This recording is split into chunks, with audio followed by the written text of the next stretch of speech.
So I decided to go after Microsoft.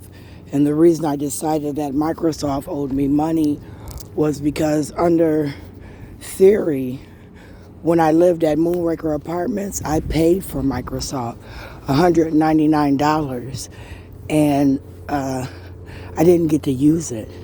And because I didn't get to use the Microsoft software that I bought at $200, I came at Microsoft. But I was being evicted from Huntington Apartments based on, remember now, I solicited information from Stephanie Matthews, and I said that when I moved in here, the Department of Human Services paid my deposit, and I want to move now that we've been to court and I won.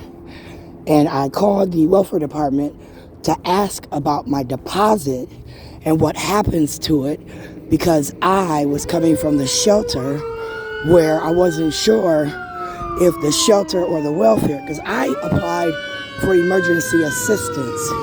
And as I applied for emergency assistance to move into the Huntington Apartments, I reached out to the emergency assistance worker, Deanna Deloche, and I said, number one, put this complaint in my file, 96828, my welfare number.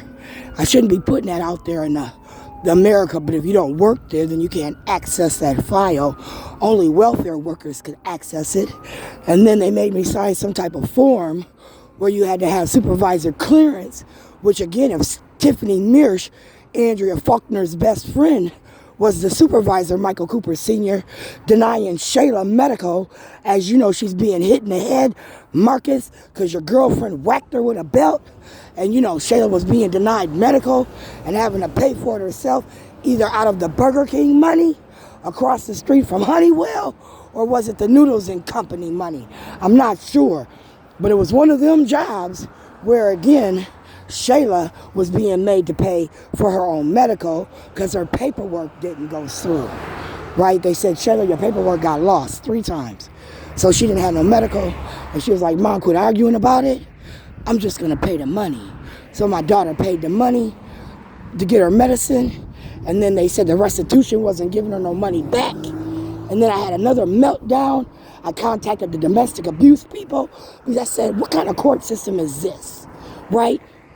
I couldn't understand it.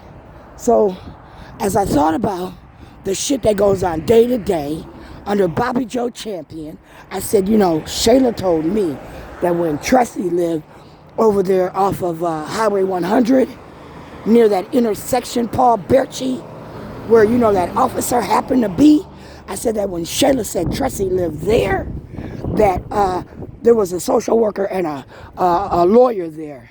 And they came to meet with Traquan and they talked to her. I was living on Oliver at the time. At the time, I ignored her. I didn't think nothing of it. Until later, I asked her, was that Bobby Joe Champion? And she didn't want to talk about it.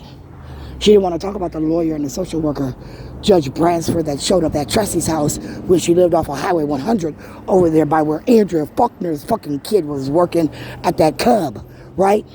I keep going back to Bobby Joe Champion and Andrea Faulkner. Why? Because I said Bobby Joe Champion, being senator, has a lot to do with my money, the budget that I'm under, the information where he keeps saying I owe his bitch ass money. Again, as senator under Keith, I said they had a plan. I live it every fucking day. Don't I, man in a Chicago coat, wiggling your fingers? You want to pay for the pussy, bitch?